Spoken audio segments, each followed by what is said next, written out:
याचक का नेतृत्व कभी स्वीकार नहीं किया जाता पवन जी।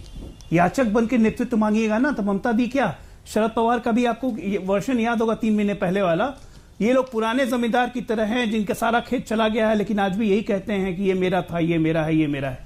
गलती आपकी है, इसको आप लोग मानेंगे नहीं। बिल्ली को दूध बर्तन में सजा के दीजिएगा तो बिल्ली दूध पिएगी ही। कांग्रेस पार्टी ने ये काम किया है, दिल्ली में अरविंद केजरीवाल के लिए किया है, पश्चिम बंगाल में ममता के लिए किया है, तब छाती पीटने का क्या फायदा है। और जहां तक रहा बीजेपी जेडीयू, हम पे क्यों नाराज हो रहे हैं भाई। एनडीए ना 3 में है ना 13 में है, लड़ाई आप लोग दोनों की है। आप लोग दोनों एक दूसरे को नेता मानने को तैयार नहीं। कोई पुराना जमींदार कह दे रहा है, कोई विदेश में भेज दे रहा है, गुस्सा आप हम लोग पे निकाल रहे हैं। मैं आपकी पीड़ा समझ सकता हूं, लेकिन अपने नेताओं को समझाइए कि याचक की भूमिका में न रहे, नहीं तो नेतृत्व तो कोई नहीं स्वीकार करेगा। इन दोनों को अब हटाइए। गौरव जी को नेतृत्व कहां से मिलेगा। गौरव जी और अजय जी के साथ पवन खेड़ा जी बीच में थे, उनको हटाइए और पवन जी को बीच में डाल के बृजमोहन जी और संजय शर्मा जी को दिखाइए, क्योंकि अब तो पूरी लड़ाई शिफ्ट हो गई है। हमें हटा दीजिए। संजय बाबू, ऐसा खेला कांग्रेस पार्टी पर ही खेला कर दिया? नहीं, खेला तो हमने कर दिया शुरू विधानसभा चुनाव के बाद से ही, और जो खेला अभी होना बाकी है आने वाले दिनों में देश और दुनिया देखेगी। जहां तक आज खेड़ा जी ने कहा कि गांव अभी बसा ही नहीं और लोग आ गए, हालात ये हो गए हैं कि गांव बसने का कोई सीन दिख नहीं रहा था इनके नेतृत्व में। और हम जो कहना चाहते हैं, भारतीय जनता पार्टी के नेतृत्व में जो सिंडिकेट आज देश की सत्ता पर काबिज है, उसे लूंज पुंज नीतियों से, लूंज पुंज तरीकों से और ढीले रवैयों से नहीं हटाया जा सकेगा।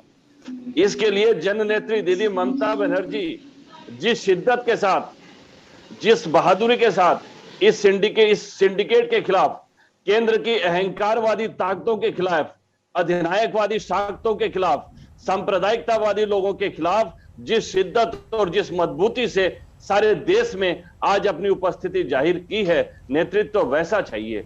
आज स्वाभाविक तौर पर जब या जहां भी दीदी जाती है लोग मिलने आते हैं, और सिविल सोसाइटी हो, कॉरपोरेट्स हो, ये नए लोग अब दीदी की तरफ देखने लगे हैं। दीदी ने क्या कहा? दीदी ने कहा कि कांग्रेस नहीं करेगी, अगुवाई नहीं लेगी और उचित तरीके से केंद्र की सरकार को जवाब नहीं देगी, जनता को जागरूक नहीं करेगी, तो हम कब तक बैठे देखते रहेंगे? हम बैठकर तमाशा नहीं देख सकते। हमें 2024 का जो चुनाव है, जो देश के आने वाले भविष्य को, देश की आने वाली पीढ़ी को एक दिशा और दशा देने वाला चुनाव है। इन चुनाव में हम मूक दर्शक होकर फाइट नहीं कर सकते।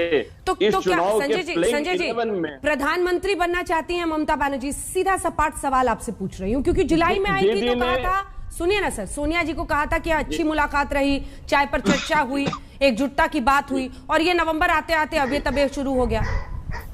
जी देखिए, अभी तक न तो दीदी ने और न हमारी पार्टी ने कभी ऐसा कहा कि हम दीदी प्रधानमंत्री बनना चाहते या हम ये चाहते हैं। हम ये चाहते हैं कि केंद्र सरकार के खिलाफ, प्रधानमंत्री मोदी जी के तानाशाही रवैयों के खिलाफ देश की जनता को 2024 में इनसे मुक्ति दिलाने का जो काम है वो शिद्दत से किया जाए, और देश की जनता के बीच जाकर बड़ी मजबूती से देश की बातों को रखा जाए। इस कामों में कोई ढिलाई नहीं बरती जाएगी। देश की जनता को इनसे मुक्ति मिलनी चाहिए, और एक नई सरकार, देश को एक करने वाली, जोड़ने वाली, प्रगति लाने वाली सरकार केंद्र में चाहिए। हम उसके लिए काम कर रहे हैं। और ये जो झांकी है, आज हमें ये कहा जा रहा है कि हम छोटी पार्टी हैं, हम रीजनल पार्टी हैं, लेकिन इनको मालूम नहीं है कि दीदी ने 2021 के विधानसभा चुनाव के बाद दीदी के प्रति देश में जो रुझान है, दीदी के प्रति देश में जो लोकप्रियता जिस तरीके से बढ़ी है, आने वाले दिनों में हम एक बड़ी ताकत के रूप में उभरेंगे। गोवा और त्रिपुरा में